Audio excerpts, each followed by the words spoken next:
जौहर झारखंड देख रहे हैं आप। आपके साथ मैं हूं शिप्रा झा। बुलेटिन की शुरुआत करेंगे के साथ मुठभेड़ हुआ है। कई नक्सलियों को गोली लगने की भी खबर है। भारी मात्रा में हथियार और सामान में शामिल है। 25 लाख का इनामी नक्सली है गौतम, और पुलिस को भारी पड़ते देख नक्सली मौके से भाग गए हैं। बड़ी खबर आपको चतरा से बता रहे हैं, जहां हंटरगंज में मुठभेड़ हुआ है, जिसमें बताया जा रहा है कि भारी मात्रा में वहां से हथियार बरामद किए गए हैं और कई नक्सलियों को गोली लगने की भी खबर है।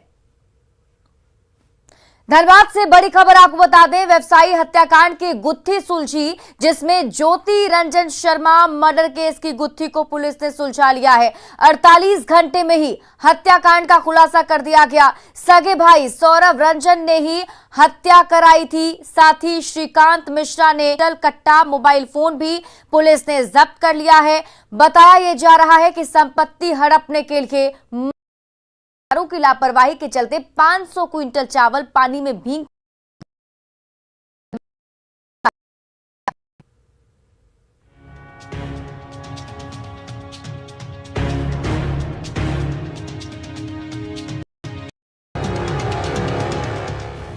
भारत में आज भी करोड़ों लोग अन्न के एक दाने को मोहताज हैं।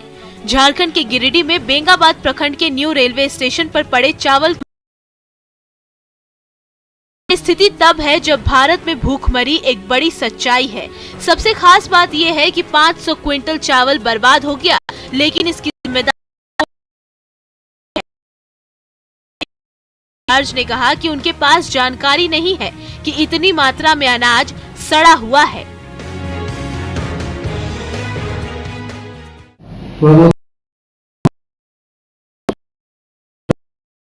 सुखाव का करके जो उसमें खराब होता है तो हटवा देते हैं, चलने लायक नहीं होता उसको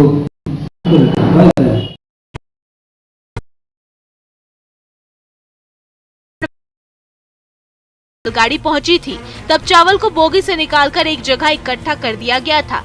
इसे एफसीआई गोदाम ले जाना था, लेकिन एफसीआई के कर्मचारियों और संवेदक ने अनाज को समय रहते गोदाम नहीं पहुंचाया और ये लोग एक दूसरे पर आरोपों की फेंका-फेंकी कर रहे हैं। एफसीआई गोदाम इंचार्ज को जिम्मेदार ठहराकर मामले से पल्ला झाड़ ले रहे हैं।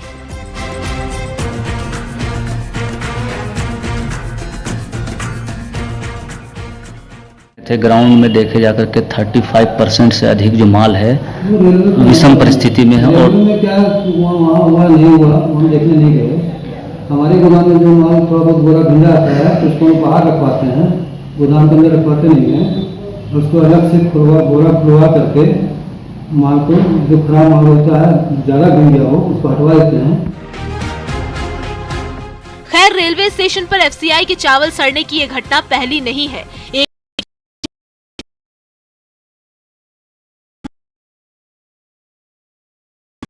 और कहा जाता है कि सरकार पर बोझ है, वहीं सैकड़ों क्विंटल चावल का बर्बाद हो जाना बड़ा रहे हैं। सवाल ये कि चावल बर्बाद होने का जिम्मेदार कौन है? आप समझ लीजिए, 500 क्विंटल चावल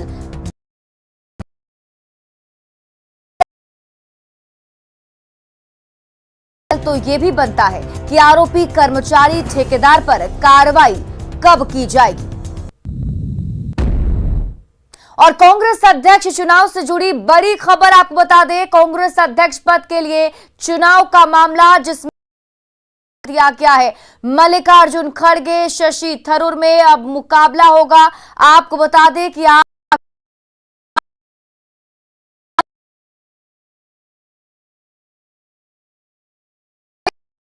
के महासचिव मोहम्मद नौशाद पार्टी कार्यकर्ताओं के साथ जमशेदपुर से कोलकाता माला पहनाकर उनका स्वागत किया। मोहम्मद नौशाद ने साजिश के तहत तीनों विधायकों को फंसाने का आरोप भी लगाया।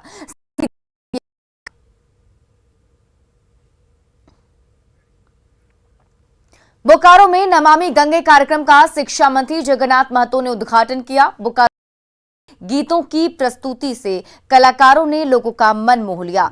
वहीं कस्तूरबा स्कूल बेरमो के विद्यार्थियों ने पर्यावरण संरक्षण का भी संदेश दिया।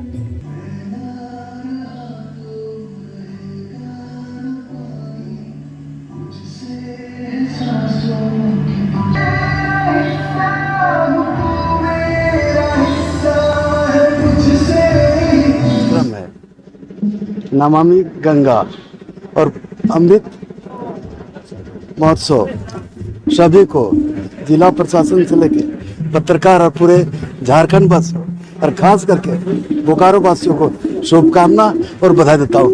दुर्गा पूजा ठीक ठाक से। रांची में ट्रैफिक जाम की समस्या से लोग परेशान हैं। ट्रैफिक जाम की समस्या समझने के लिए नगर विकास सचिव ने अल्बर्ट एक्का चौक से लेकर हुसैन पार्क तक की सड़कों का जायजा लिया। सचिव ने कहा कि सरकारी जमीन के जरिए रोड का चौड़ीकरण किया जाएगा, जरूरत पड़ी तो जमीन का अधिग्रहण भी किया जाएगा।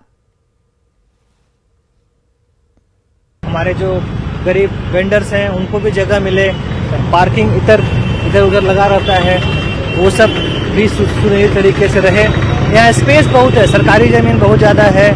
अगर कुछ ज़मीन एक्वायर भी करना पड़ेगा तो हम एक्वायर करेंगे ताकि इस पूरे एरिया को डिकंजेस्ट कर सके, क्योंकि हमारा मेन ये सेंट्रल रांची का सबसे मतलब केंद्र बिंदु यही एरिया है जहाँ बहुत ज़्यादा ट्रैफिक की समस्या, बाजार है, तो उसको देखते हुए कैसे करें, इसके लिए हम लोग आज हैं। और आइए अब देखते हैं नवरात्र से जुड़ी खबरें।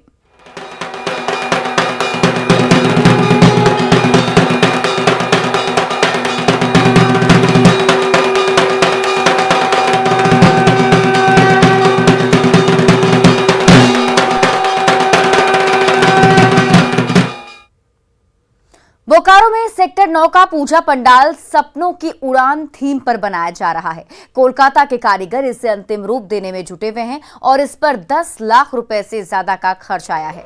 लाइटिंग इसका आकर्षण का केंद्र होगा।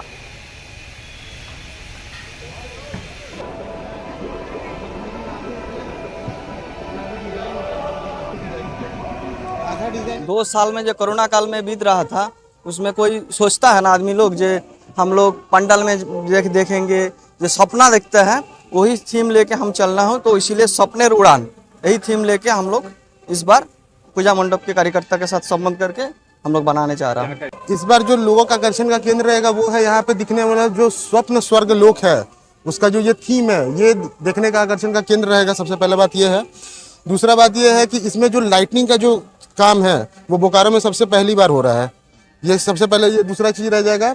उसके बाद जो हम लोग यहाँ पे जो फेंसिंग करवाए हुए हैं, जो आप उधर में देखिएगा तो आपको दिखेगा, फेंसिंग जो है इस बार लोगों के में जो बहुत ज्यादा तादाद में जो भीड़ होने वाली है उसको पूरी तरह से ये कवर करेगा और एग्जिट गेट वगैरह से हम लोग तुरंत से निकालेंगे। दुर्गा पूजा को लेकर देवघर में खासा उत्साह दिख रहा है। कोरोना महामारी के बाद इस बार दुर्गा प्रतिमा की ऊंचाई पर कोई रोक नहीं है। ऐसे में इस बार भव्य प्रतिमा का निर्माण किया जा रहा है। दुर्गा प्रतिमा की अंतिम साज सज्जा में जुटे मूर्तिकारों से बात की संवाददाता मनीष दुबे ने। सप्तमी को माता विराजमान होती है बेदी पर और सप्तमी, अष्टमी, नवमी, दशमी को विसर्जन होता है। इस वक्त देखिए कि हम मूर्तिकार के पास है और यहाँ पर देखिए कि कितनी खूबसूरत जो है मूर्तियाँ माँ भगवती की बनी हुई है और इसको अंतिम रूप देने में यहाँ के जो मूर्तिकार हैं वो लगे हुए हैं। लगभग 25 सालों से ये मूर्ति का काम कर रहे हैं और माँ भगवती के साथ साथ कई एक मूर्तियाँ बनाते हैं। जिस तरह से कोरोना महामारी के कारण लॉकडाउन लगाया गया था, उसके बाद कई पाबंदियाँ लगाई गई थी दुर्गा पूजा में। हाइट को लेकर हुई थी बात की हाइट भी छोटी रखनी है, लेकिन इस वर्ष ऐसा कुछ नहीं है। जिस तरह से 2 सालों से जिस तरह दिक्कत हुआ था और इस बार जो मूर्ति बना रहे हैं, कितनी राहत है आप लोगों को? सबसे पहले बताइए। इस बार बहुत अच्छा लग रहा है और बहुत राहत भी है और जो है बड़े बड़े मूर्तियाँ जो है बन रहे हैं और अच्छा पंडाल भी बन रहा है। लोग जो है कम से कम 2 महीना से जो है इस कार्य में लगे रहते हैं और जो है कि 2 महीना के बाद हम लोग इसका अंतिम रूप देकर माँ को यहाँ से अपने अपने मंडप के लिए विदा करते हैं। माँ मंडप में विराजमान होती है लेकिन घर आपका सुना हो जाता है। क्या कीजिएगा, इस तो होता ही है। फिर दोबारा दूसरा साल हम लोग बनाते हैं, तो हम लोग का ही लगा हुआ रहता है। यहाँ पे अंतिम रूप दिया जा रहा है सभी मूर्तियों का। खूबसूरत मूर्तियाँ बनाई गई है, साजो सज्जा का खास ध्यान रखा गया है और इस बार सबसे महत्वपूर्ण बात है कि कोई भी हाइट में कोई पाबंदी नहीं लगाई गई है, जिसके वजह से बड़ी बड़ी मूर्तियाँ भी बनाई जा रही है। तो कुल मिलाकर ये कह सकते हैं कि नवरात्रा इस साल बड़े ही धूमधाम से सभी जगह मनाया जा रहा है। वहीं देवघर में बात करें तो बिना पाबंदी के इस बार नवरात्रा लोगों में खुशी और उत्साह भी देखी जा रही है। मनीष दुबे, न्यूज़ 18 देवघर। देवघर में इन दिनों मां दुर्गा की भक्ति में पूरे लोग डूबे हुए हैं। चारों ओर माता का भजन गूंज रहा है। वैद्यनाथ धाम स्टेशन शनि मंदिर से माता वैष्णव की पूजा की जा रही है। आपको बता दें कि 1942 से ही यहां पर पूजा होती आ रही है। इस शनि मंदिर की खासियत है कि यहां माता को 56 प्रकार के भोग लगाए जाते हैं।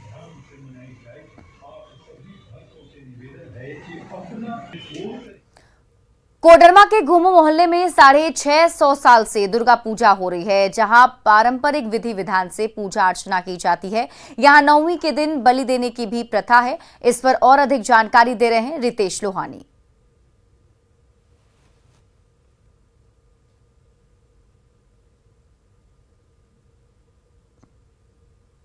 कलश स्थापना के बाद नवरात्र शुरू हो चुका है। हर क्षेत्र के लोग देवी के भक्ति भाव में डूबे हुए हैं। वहीं हम एक ऐसे मंदिर में मौजूद हैं जहां पूरी विधि विधान के इतर यहां बलि प्रथा के हिसाब से पूजा की जाती है। प्रथम दिन से ही लोग माता को पूजने के लिए आते हैं। शाम के समय में लोग महिलाएं, इस पूरे गांव की महिलाएं यहाँ जमा होती है और माता के मंदिर में ही यहाँ पर संध्या आरती करती हैं और माता का पूजन करती हैं। वहीं गांव के लोग बताते हैं कि यह पूजा लगभग इस मंदिर में 250 वर्षों से चली आ रही है। वहीं 250 साल पहले भी इस पूजा की अलग महत्व रही है। 400 वर्षों से राजा महाराजा इस क्षेत्र के जो हुआ करते थे वो यहाँ की पूजा करते थे। 26 तरह के जाति को लोग यहाँ ला करके राजा बसाए थे और उस समय बहुत महामारी हो जाया करता था। हैजा, कोलरा, चेचक, ये सब बड़ी गोटी चेचक ये सब हो जाया करता था, जिससे राजा को प्रेरणा आई कि यहाँ पर दुर्गा पूजा किया जाए तो लोगों को बीमारी से राहत मिल सकता है। पौराणिक कहानियां भी इस मंदिर से जुड़ी हुई है। लोग अलग अलग बातें भी करते हैं, लेकिन मुख्यतः जो बातें छनकर आती है कि यह जो पूरा पूजा पद्धति है ये शायद ही इस जगह को छोड़कर कहीं और भी देखी जाती होगी। रितेश लोहानी, न्यूज़ 18 कोडरमा। 2 साल तक कोरोना से जूझने के बाद जमशेदपुर में लोग सतर्क दिख रहे हैं। इस मौके पर कई कंपनियां अपने कर्मचारियों को कोरोना का बूस्टर डोज दिला रही है। इसका मकसद है पूजा के दौरान खुद को और अपने परिवार को सुरक्षित रखना। कीनन स्टेडियम में लगे बूस्टर डोज कैंप का जायजा लिया संवाददाता प्रभंजन कुमार ने। जमशेदपुर में दुर्गा पूजा की धूम है, जहां चारों तरफ बड़े बड़े पंडाल बनाए गए हैं, जहां पर बड़े बड़ी आकर्षक तरीके से मूर्तियां बनाई गई है। वहीं विभिन्न कंपनियां भी अपने कर्मचारियों को लेकर सजग है। कंपनियां अपने अपने कर्मचारियों को इस कोरोना काल को देखते हुए इस पूजा के पहले उन्हें वैक्सीनेट करना चाहती है, ताकि हमारे कर्मचारी भी सुरक्षित रहे। एक तरीके से सही काम करवाया है कि आखिरी डेट है और ले भी लेना जरूरी भी है। हम लोग तो डिले कर रहे थे, आज नहीं कल लेंगे, परसों लेंगे, ऐसे कर करके। और आज हम लोग किनन स्टेडियम में vaccine 3rd dose booster dose लेने के लिए आए। ये बूस्टर डोज हम लोग के लिए बहुत ही फायदेमंद है, क्योंकि अभी दुर्गा पूजा का माहौल है, लोग भीड़ काफी ज्यादा होंगे। इसको लेके हम लोग कोविड के लिए बहुत अच्छा गाइडलाइंस है। हम लोग तो सेफ रहेंगे ही, साथ साथ पूरा फैमिली हो गया या तो जहाँ भी भीड़ लगेगा उन लोग सबको ही सेफ रहेंगे हम लोग के वजह से। तो हम लोग यही कोशिश है कि हम लोग अभी पूजा से पहले खुद को वैक्सीनेटेड कर ले, फुल्ली वैक्सीनेटेड। तो यहाँ पे जितने भी कर्मचारी हैं वो अपने आप को पूरी तरह सुरक्षित रखना चाहते हैं, वैक्सीनेट होना चाहते हैं। बूस्टर डोज उनकी अंतिम डोज है और वो इस डोज को लेकर इस दुर्गा पूजा का पहले जो है अपने परिवार के साथ पूजा का उत्सव मनाना चाहते हैं। प्रभंजन कुमार, न्यूज़ 18 जमशेदपुर। लोहरदगा में भी धूमधाम से दुर्गा पूजा मनाई जा रही है। शहर में कई जगहों पर भव्य पूजा पंडाल बनाया गया है। जय मां दुर्गा पूजा समिति की ओर से थाना परिसर में आकर्षक पूजा पंडाल बनाया गया, जिसे कोलकाता में बने महादेव के विभिन्न रूपों के चमत्कारी मंदिर का थीम दिया गया है और ये देखने में शिव पर्वत जैसा दिखाई दे रहा है। इधर डीसी ने भी लोगों को नवरात्रि की शुभकामनाएं दी हैं। पहले तो मैं आपके माध्यम से सबों को दुर्गा पूजा की बहुत बहुत शुभकामनाएं देना चाहता हूं। और यही संदेश देना चाहता हूँ कि जो है त्योहारों को खुशी के साथ मनाया जाए, शांति और सौहार्दपूर्ण तरीके से मनाया जाए और विधि व्यवस्था का भी उतना ही ख्याल रखा जाए जितना हम लोग हमारे त्यौहार मनाते वक्त हमारी खुशियों को देखते हैं, उतना ही समाज में जो विधि व्यवस्था है उसका भी लोगों को ख्याल रखना चाहिए। और आइए अब देखते हैं झारखंड 2020।